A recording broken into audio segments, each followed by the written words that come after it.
সন্ধে হতে না হতেই প্রত্যেকটি বাঙালির মতো আমাদেরও বাইরের খাবারের দিকে ঝোঁক যায়। তাই আর দেরি না করে আমি আর শুভজিৎ দুজনে মিলে বেরিয়ে পড়লাম কিছু স্ট্রিট ফুডস এক্সপ্লোর করতে। আমরা বিহার শহরটাকে যেমন ভেবে থাকি সেটা একদমই নয়। হ্যালো, আমি মুন। আমার আরেকটি মিনি ব্লগে আপনাদের সবার ওয়েলকাম। তো রাস্তায় যেতে যেতে আমাদের মনে পড়ল কিছু বাজার করে নেওয়া দরকার, তাই বাড়ির জন্য চটপট বাজার সেরে ফেলে আমরা দুজনে সিনেপলিসের দিকে এগোলাম। সিনেপলিসের সামনে গিয়ে আমরা ধোসা শপের সামনে ওয়েট করলাম। কিছুক্ষণ হতে না হতেই আমাদের গরম গরম ধোসা সার্ভ করা হলো। The dosa was really very tasty, আমাদের খুব ভালো লেগেছিল।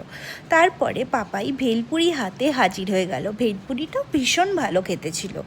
আর তারপরে আমরা গেলাম পাওভাজির দোকানে। পাওভাজিটা ভীষণ ভালোভাবে তৈরি করছিল, ভীষণ হাইজেনিকও ছিল দোকানটা। আর আমি পাওভাজি পেয়ে প্রচণ্ড খুশি হয়ে গেলাম, আমার খুব ভালো লাগছিলো অনেক দিন পর খেয়ে। নেক্সট আমরা ট্রাই করলাম ভেজ মাঞ্চুরিয়ান। ওটা অ্যাভারেজ খেতে ছিল। তারপরে আমার হাজব্যান্ড আমাকে একটা কোল্ড কফি খাওয়ালো, ভীষণ ভালো লাগলো খেতে খেতে। আমরা বাড়ির পথে রওনা হলাম। That's all for today and thanks for watching.